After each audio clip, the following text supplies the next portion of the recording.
ഇന്ന് രാവിലെ ചപ്പാത്തിയും കടലക്കറിയും ഉണ്ടാക്കാമെന്നാണ് കേട്ടോ ഞാൻ വിചാരിച്ചിട്ടുണ്ടായിരുന്നത്. അതിന് വേണ്ടിയിട്ട് കടല ഇന്നലെ തന്നെ വെള്ളത്തിലിട്ട് വെച്ചു. പക്ഷേ രാവിലെ ആയപ്പോഴത്തേക്കും എൻ്റെ മനസ്സ് മാറി. പുട്ടുണ്ടാക്കാമെന്ന് വിചാരിച്ചു കേട്ടോ.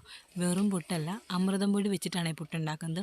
സാധാരണ അമൃതം പൊടി മോന് കുറുക്കുണ്ടാക്കാനും ചില ദിവസങ്ങളിൽ 4 മണി പലഹാരമായിട്ട് കുഴക്കട്ടയോ ഇലയപ്പോ എന്തെങ്കിലും ഉണ്ടാക്കാൻ വേണ്ടിയിട്ടാണ് കേട്ടോ എടുക്കുന്നത്. പക്ഷേ ഇന്നത് വെച്ചിട്ട് പുട്ടുണ്ടാക്കാമെന്ന് വിചാരിച്ചു.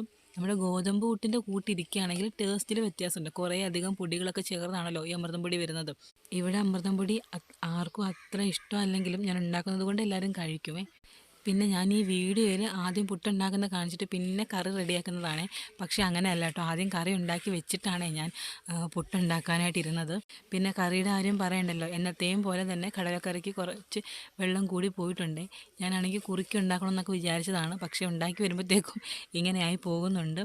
അങ്ങനെ രാവിലെ അമൃതം പൊടിയുടെ പുട്ടും കടലക്കറിയൊക്കെ കൂട്ടി ഒരു പിടി പിടിച്ചേ. അപ്പോൾ അത്രയേ ഉള്ളൂ. വീഡിയോ ഇഷ്ടപ്പെടുകയാണെങ്കിൽ ഒന്ന് ലൈക്ക് ചെയ്യണേ. പിന്നെ കാണുന്നവർ ഈ ചാനലും കൂടെ ഒന്ന് സബ്സ്ക്രൈബ് ചെയ്ത് നമ്മളെയും കൂടെ സപ്പോർട്ട് ചെയ്യണേ.